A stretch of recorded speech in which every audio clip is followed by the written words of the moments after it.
Into custody. NBC4's Karma Dickerson is there in Westlake with footage from the shooting that you're seeing for the first time and only on 4. Karma. Yes, we're coming to you from that Westlake neighborhood on Ingraham near 7th, and this has been a very busy and dramatic scene for hours as law enforcement has really tried to get a handle on a SWAT standoff with a person they believed was responsible for that downtown Target shooting. Now, we should note that while we did watch as someone was taken into custody, we heard flashbangs and we saw a lot of focus around one person in particular. Law enforcement is not yet confirming that they have the person that is responsible for that shooting.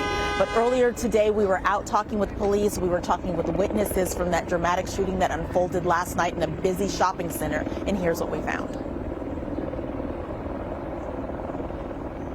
A downtown Target store in the aftermath of last night's shooting. Thank you, Jesus. Huh, Mama? That mom comforting her daughter just moments after running for their lives from the checkout counter. And I just grabbed my baby out of the cart and we just started running. Everybody was panicking, yelling. It's like, run to the back, run to the back. The bullets flying in front of the store, right in the middle of the popular 7th and Fig shopping center. Nobody really looked back because we could hear kind of bullets whisking by us. We just started running up the stairs. This is the man investigators believe is behind it all. Police say Tuesday night at about 9, a man came into Target with a suitcase and began stuffing items he had not paid for into it.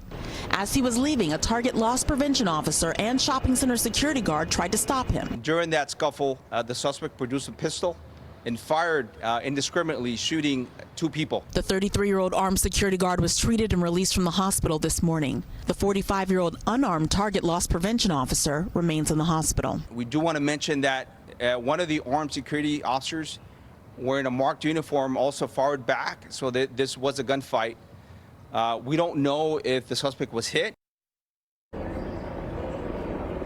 And that's still unclear at this point. Now, one of the reasons for this massive law enforcement presence here is because when the person got away from that Target, they still had the weapon. Police had not accounted for the weapon, so they believe the person was armed and dangerous. That's the reason we have blocks and blocks around the Westlake neighborhood blocked off now. This is about 10 minutes from where that shooting took place. Again, we still have not have confirmation that they have specifically the person that they were looking for in custody, but we did watch a person be detained. It's worth noting, if you're taking a look at that video and thinking that looks a little bit different from the person in the photo, we are trying to get some answers on that discrepancy because the person who was taken away did appear to be bald, whereas the person in the photo had a lot of hair. So still a lot of questions to be answered, but we have spoken with some officers on the scene who say they have been told that the person they're looking for has been taken away. Reporting live from Westlake, Karma Dickerson, NBC4 News. All right, Karma, thank you so much. We're also following another shooting in downtown LA. This one happened about 30 minutes after the Target shooting and only about a mile away. A man and a woman were shot at a homeless encampment at the corner of 7th and Maple. Investigators say there does not appear to be any link to the shooting at Target. All right, now to our other top story. The countdown to the new year, 2025, is on. It is. Thousands of people are expected to ring in the new year, and in 3 hours, the celebration at Gloria Molina Grand Park kicks off, and it fills 6 whole blocks. We're also keeping an eye on celebrations that will kick off before us on the East Coast. A live look from a packed Times Square in New York City. And we have live team coverage tonight, not just of tonight's celebration in downtown LA, but of the people camping out in Pasadena for the Rose Parade tomorrow. NBC4's Amber Frias kicks off our coverage from Gloria Molina Grand Park. Amber. Annabelle, Kathy, organizers are putting the final touches on this big party. Like you mentioned, it's only 3 hours away, but everything out here is pretty much set up. Just a few minutes ago, we had musicians up on stage doing sound checks. There are a lot of food trucks who have already arrived and started cooking some delicious food. We can smell it from here. And really, the best thing about this event is that it is free and open to the public. Organizers say that they believe this is the largest free New Year's Eve event in the West Coast, and they expect thousands of people out here tonight for this party that will encompass 6 city blocks. The celebration will feature more than 30 food trucks, an art show highlighting LA's beauty, diversity, and culture, and of course, music. 2 stages will showcase more than 50 musicians and DJs, including an all-female lineup on one stage. So if you're looking to dance your way into the new year, this is the place to be tonight. The event is family friendly, like I mentioned, pet friendly, and completely free. Gates open at 8 p.m. and the party continues through 12:30 a.m. When New York has the ball dropping, we keep the beat going. And so this is a one-time celebration of the year where the community gathers around to ring in something special. Yes, it's a big community celebration. It's all ages.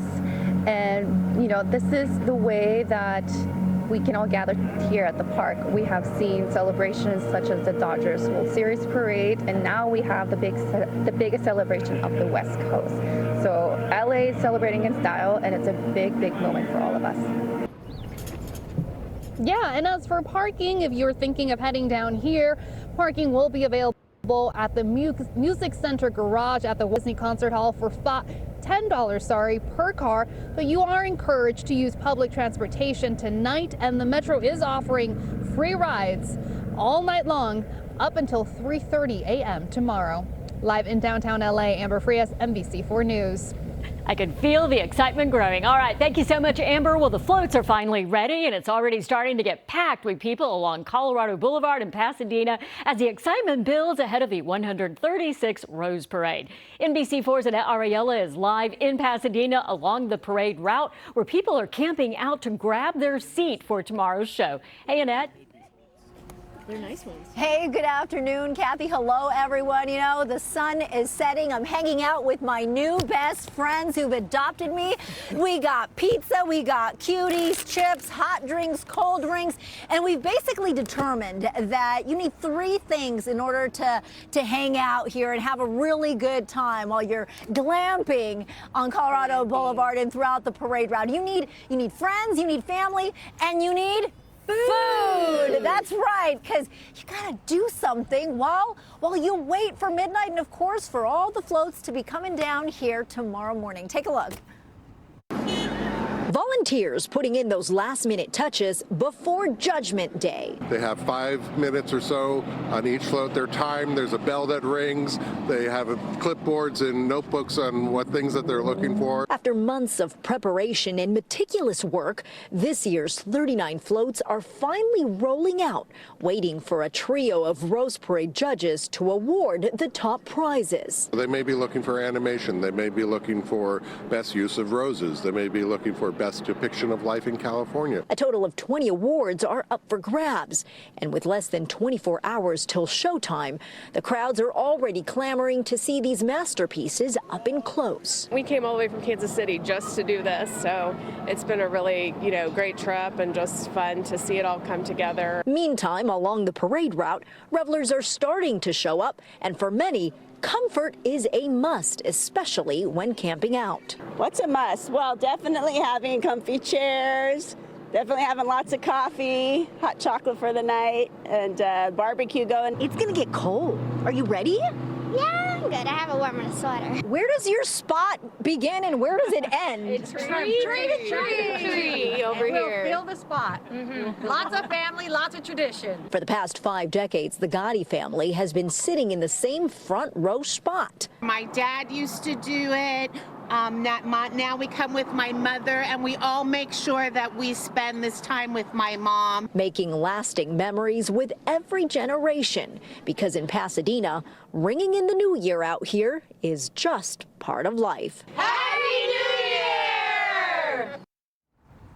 And you know what? I got to tell you something. I've been hanging out here a little too long that I'm actually learning about other traditions. You're probably wondering why we have tortillas. Well, these folks here are telling me that at midnight they do an infamous tortilla fight with the folks that are sitting straight across from them on the other side of the street. Hey, whatever keeps you busy, whatever keeps you happy, that is wonderful.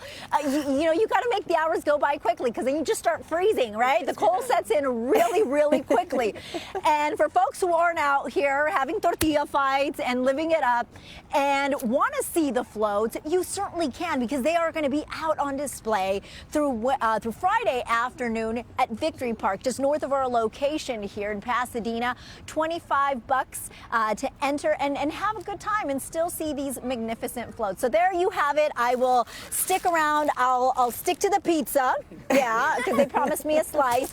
And here you go. Some hot chocolate. And here you go. Here are your tortillas for that infamous fight. Send it back to you. See you in another hour.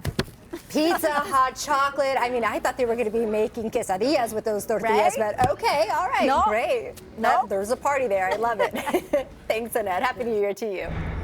All right, so what's the weather going to be like on the last day of 2024 as we take a live look at a very gloomy Catalina Island there? Meteorologist David Bigger is in for Melissa McGee. Has your first alert forecast. Hey, David. Well, we are going to be seeing just some more low clouds and fog start to push in as we get into the overnight hours for tonight. In fact, for the New Year's Eve celebration right around Gloria Molina Grand Park, we're going to be looking at temperatures in the low 50s by the time we get to 8 o'clock this evening. Getting toward 10 o'clock, we're looking at temperatures still in the low 50s, eventually starting to get into the upper 40s right in time to ring in the new year. So if you are going to be heading out to this event, make sure that you've got a jacket with you.